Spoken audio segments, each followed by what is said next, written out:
a budget? Because you've done it enough times, you kind of have a feel for it. Well, we're like we were doing Hilltop right now.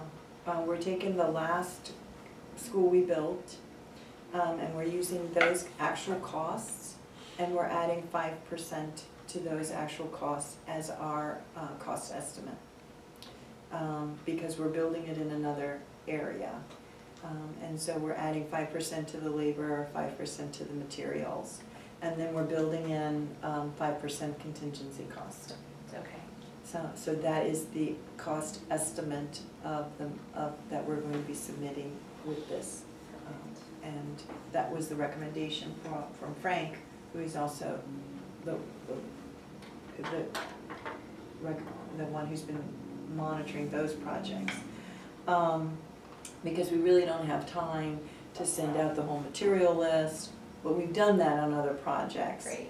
With that school. But we know that each school costs us a little bit more. So RI allows us to build in a contingency, I think up to 10%, but we're taking the middle road and going 5% on each of those individual items. Does that usually fall pretty much in line with where you finalize your bottom line? Mm-hmm. So. And what do you do if you have fundraised excess funds and you're closing out the grant? What do you do with the excess funds? We really we'll drill another we'll find Awesome. another borehole to drill, or we'll repair something, or there are some caps, like signage can only be $1,000. So there are some things that are capped, we can't, but we can. But you're going to put it back into the community somehow? Correct. Awesome. We can talk to the grants officer and say, we have $1,000 we want to drill, or we have this. And it's usually because the exchange rate ended up being better, we try and leave it in US. That's why we set up the 2 accounts. Mm-hmm. In Ghana. We'll set up a US account, we'll set up a CD account. They'll send it over in US dollars. Okay. We'll leave it in US dollars and convert it over in bits. Transfer it into the CD account in increments. So as needed, like each time you're doing a draw or expending funds, then you just transfer as those funds need to be expended. Correct. Perfect. So when we get an invoice from the driller for 50,000 CDs, we'll move 50,000 CDs worth of US dollars at that day's exchange rate. At that day's exchange. Love it. Okay. Into the CD account and then pay that invoice. Because tomorrow 50,000 CDs may cost us something different. And what we found over time is that does save us money. At the end of the grant, we have extra money. Right. If you moved everything all at once into the CD account. So there's no hedging of the we don't fluctuation. have that. Yeah. Awesome. And so some of our younger clubs, we're teaching that you keep it over there. From a reporting, we then have to teach them, you need to send us you need to upload your bank accounts every month so we can help keep track of that. We need to keep track of those receipts every month. But that's so clean if you're moving it per cost item. Yes, and the then bank, it reconciles so well. Yes, because then you can, I got this invoice, I see this movement, I see this payment going out of the bank. And then you just line item, somewhere in your budget detail, do you have like an exchange rate fee or like bank fee or something like that? Yes. I love it so much. Come back. So on this page, you'll see us build out, this page should match our plan almost exactly, and you'll see solutions 1, solutions 2, and it breaks out each individual cost. So for a borehole, we know the drilling, we know the pump costs, and we know the training for that committee, and then the total costs for all of 22 to drill and build 22 wells. It is $86,000. And to do the toilets for 41 toilets, to build the supplies, the labor, the training, $12,008. To do the mechanization. Now this one is we're not drilling, these are existing drilled wells, so we're converting them to be mechanized. So this includes the poly tanks, the stands, the pumps, and then the retraining of the committee. For just the one, it's $4,000. Now, we're allowed signage.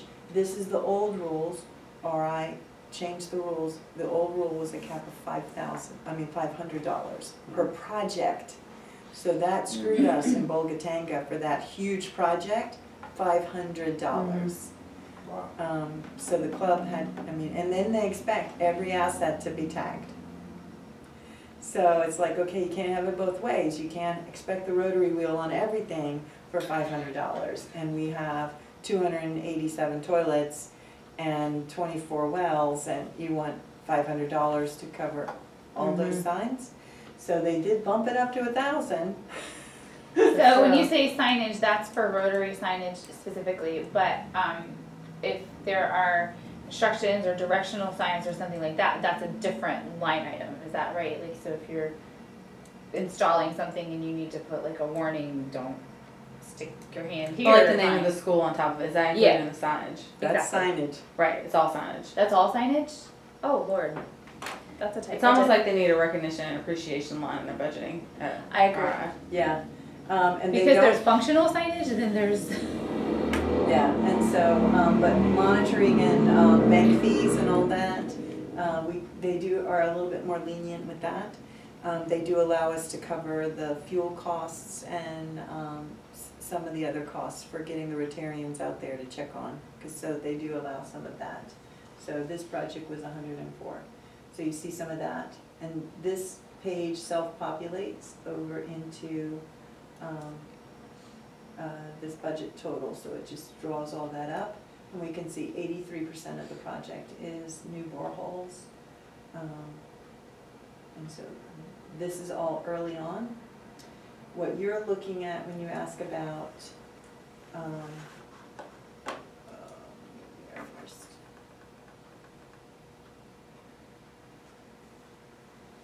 Those expenditures. So we have those actual, we started putting in those actual receipts. Everyone. From the bank statement, I got the actual costs. The oil, that was a gas receipt. Colon Works receipts, he's the driller. Sukoff Ventures, he's the toilet maker. Into that. More gas receipts from. so this is basically an itemization, this would match your bank statement line for line? Mhm. Okay. Mhm. So, and then those roll up into the types of expenditures they were, so monitoring, fuel, let's see if I can remember. Here's where Walters. Because we then export some of this into our reporting documents.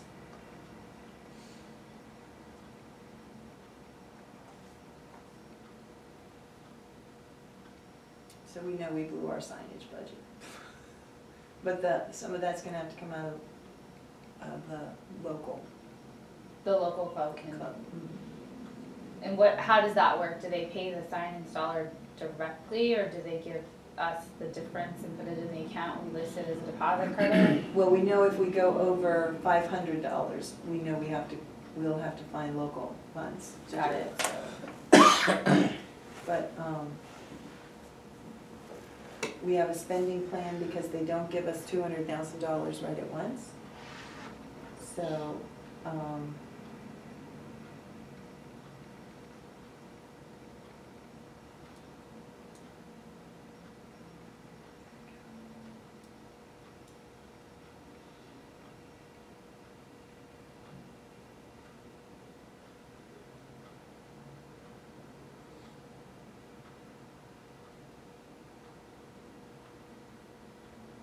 So how, so it's like a draw schedule, basically, how do we get the funds from the partner club and the Rotary International funds? At what point are they given to the US dollar grant account that we can then begin implementing? okay, so when our grant is approved, one of the first things that the Rotary Foundation officer will say is, we need the bank account information.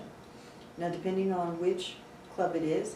Most of the Ghanaian clubs we work with, they receive the funds. It doesn't come. In US dollars. Yeah. Okay. So the Ghanaian clubs will set up 2 bank accounts specific to that grant. Perfect. And RI will send the money directly to the US dollar Ghanaian account, the first chunk of money. So it doesn't come to your club.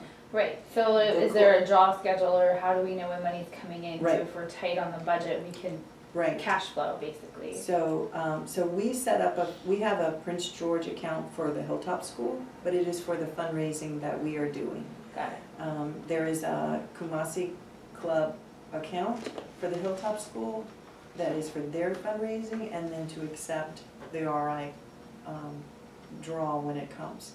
There will be an initial allocation that will be based on that spending plan. So we'll say we need 60% initially to cover this, and then the other 40%, it'll typically be 40, 40, 20. Okay. And the 40% covers the major construction for wells and those kinds of things, another 40 for more, and then 20 is the final. And I'm assuming we're uploading interim reports in the meantime to show, okay, Correct. progress reports. Correct. And depending on the size of the project, the anticipated length of the project, RI will determine how frequently those interim reports will be. Like Volga-Tanga, they knew that was a big project. They set the first interim report at 12 months, and then 12-month increments from there on. If they think it's going to be a real quick down and dirty, they may just say, we expect your final project to be, your project will be completed within 12 months, so no interim report is necessary. We want the final report within 2 months of the project completion. Gotcha. Do you have a breakdown of somewhere how much money is expected from each source? So X from Rotary International, X from local, X from Canada. Is there a breakdown where we would be tracking that? That'll be on your funding tab. The 3 dots. Oh, the 3 Like dots. the 3 dots, yeah. Sorry.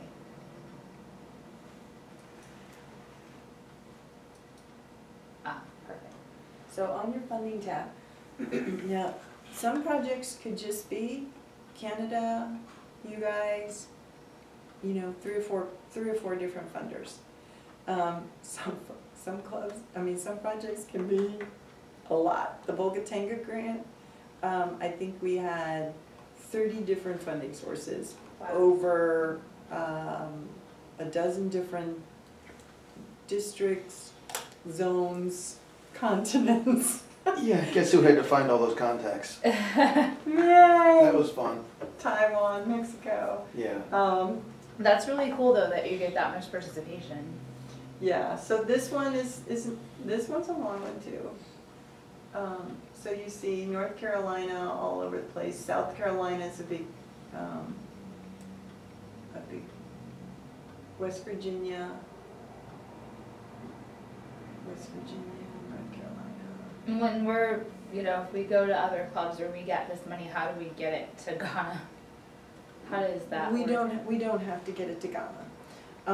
And what I'll show you as we move forward is what we tend to do is send the donor club the club donation template already completed and ask them to staple their club's check to that donor form and send it directly to RI and just let us know when they're sending it so we can track it.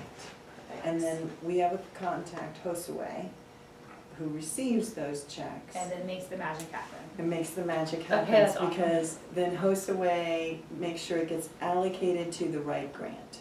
We had a donor once in Texas who was donating $41,000. That's his magic number, $41,000.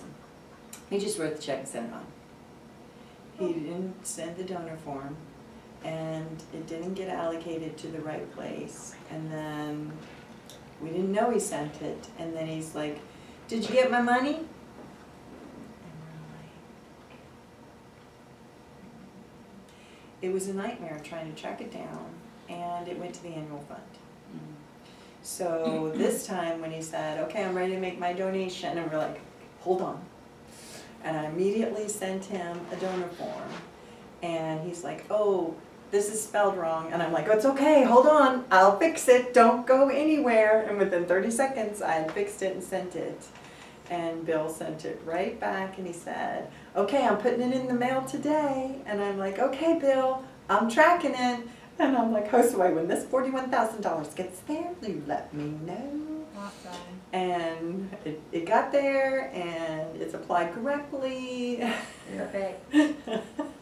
So she'll send you like an email that says, hey, this money came in, and then when it comes in, you can just add it to the sheet. I have a security level that I can go in and track any grant. As long as I know a grant number, it doesn't matter which district it's in, I can go in and get a detailed report. And I'll show you a detailed report.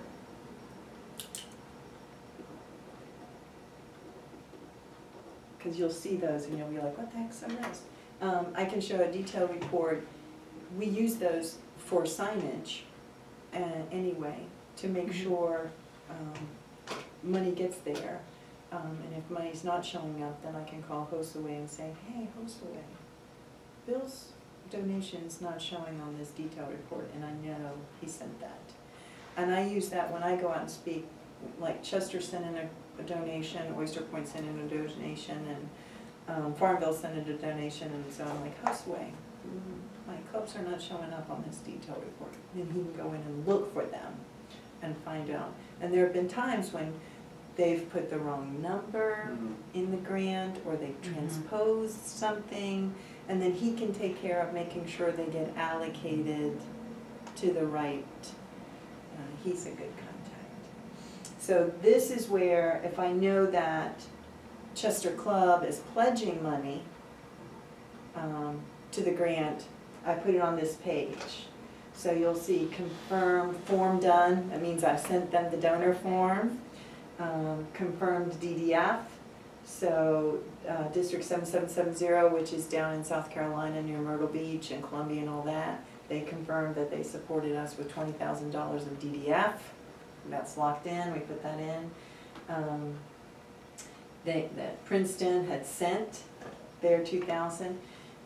Now, when their RI has a 5% match, so you'll see that this 3,000 becomes 3,150 because there's a 5% match. Oh, that's awesome. On that, that club gets charged. If they don't pay that 5% match, then RI takes it out of their donation. So if I just send $100, then only 95 goes to the grant. So Josue's report will only show 95 being credited to the grant. So, and the formulas are built in here, so when you get down here, you'll start being able to see how much we're going to request from the Rotary Foundation, and how much our grant totals are starting to add up to. Usually right up at the top, we should see something from the home club, which will be the Ghanaian club. It used to be we didn't ask them to contribute, but we are. And we've met with District 9102, which is the Ghanaian district, and they now hear from us as well that they need to put in some DDF. Sure. Again, it's not free. They have to start kicking in a little bit too. So, was there anything else on here? City tabs. I want to do city tabs. So it's not just the money that we track on this spreadsheet. We track, there's a lot. It's called the expense spreadsheet, but this spreadsheet grows and lives throughout the course of the document. So we turn it in at the beginning.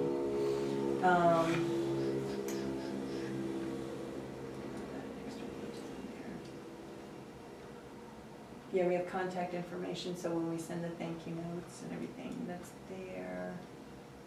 Our metrics.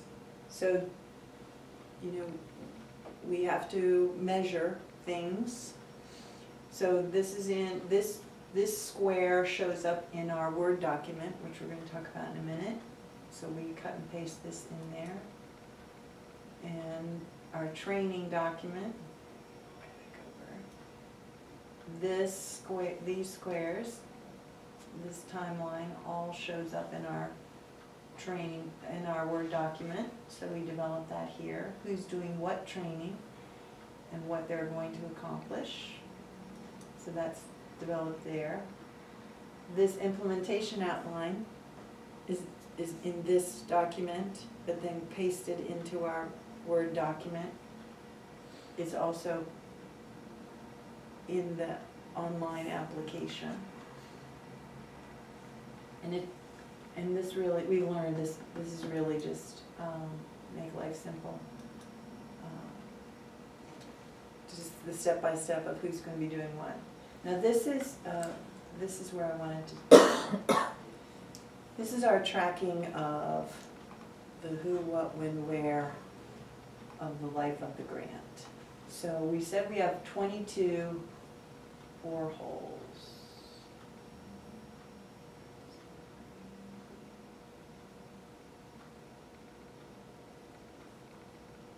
And all of those boreholes we have metrics for. That metric square I said that got pasted in, that data comes from this page. So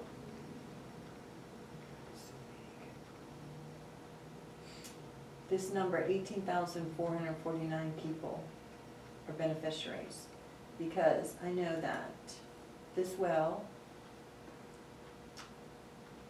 serves 800 people. The Watson Committee is complete.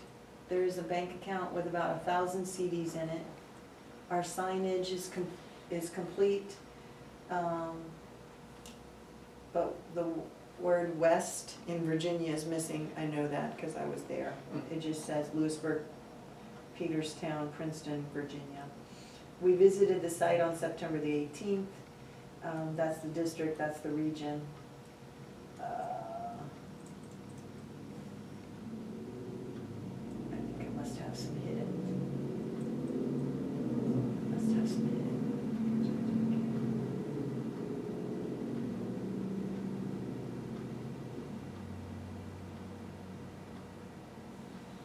Because typically what we put in here, we also put in the depth of the borehole, the water flow of the borehole. It's over, I can see it here.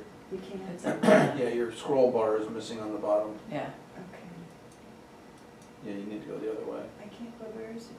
I don't know why it's so far off the screen, Okay. but it's So all your, there. okay, but all your data about your asset is listed on the city tab. And on WhatsApp, you'll often hear me nag the boots on the ground folks. You need to update the city tab. You need to update the city tab, because that's where we keep all the data on the resource. And that data pulls over into that one metrics block, and then we use that metrics block to update everything else. So we keep track of the signage for our donors, which is very important. We keep track of the people count, which is very important. We keep track of the water flow, the everything is kept track of on that city tab. If we have to change a location, we note that in case we want to go back and pick up that location. So let's say that this community has never opened their bank account, or they haven't met the threat, you know, if we've said that each location needs to raise at least $1,000, 1,000 CDs in their bank account before we will go there, but this one hasn't raised any, then we're going to put them back on the list until they're ready to engage in the empowerment. We're going to look at another locality who has. So we'll leave them on there and we'll make those notes, and then we'll move to the next one. So this is where we document everything, and we keep all of our notes here. And that, the boots on the ground team should be entering that, so that we can see it, so that Montreal team can see it, so whoever's working on it. We redid the signage, so you see we made those changes. And Walter, because we want to make sure that all those folks who are donating, we take pictures of those signs and we share it with the clubs, and then they post it in their newsletters and they share it with their families, and that's a pretty big, significant deal with their clubs. When they're donating thousands of dollars, they want to see their names on those signs. Do we typically ship that over, or do we find local resources that can create the signage? They take care of that in Ghana. They are really good. Some of the signs are absolutely beautiful. And they're getting very creative with that. So the city tab is that it lives and breathes throughout the life. So by the time we get to the end of the project, that spreadsheet is massive, especially on the water and sanitation projects. Of course, on the school project, there's just the one asset. The school, it may have a well piece to it and has some training projects. But for this one, you'll have the boreholes, a lot of them. You'll have the toilets, the mechanized boreholes, all the training that go along with it. So we've trained and trained and trained. So, but then all of those sections then allow us to go into the grant application. What we call the Word document or the narrative. Oh, that's cool. That's our mechanized borehole at Chiara High School. I was wondering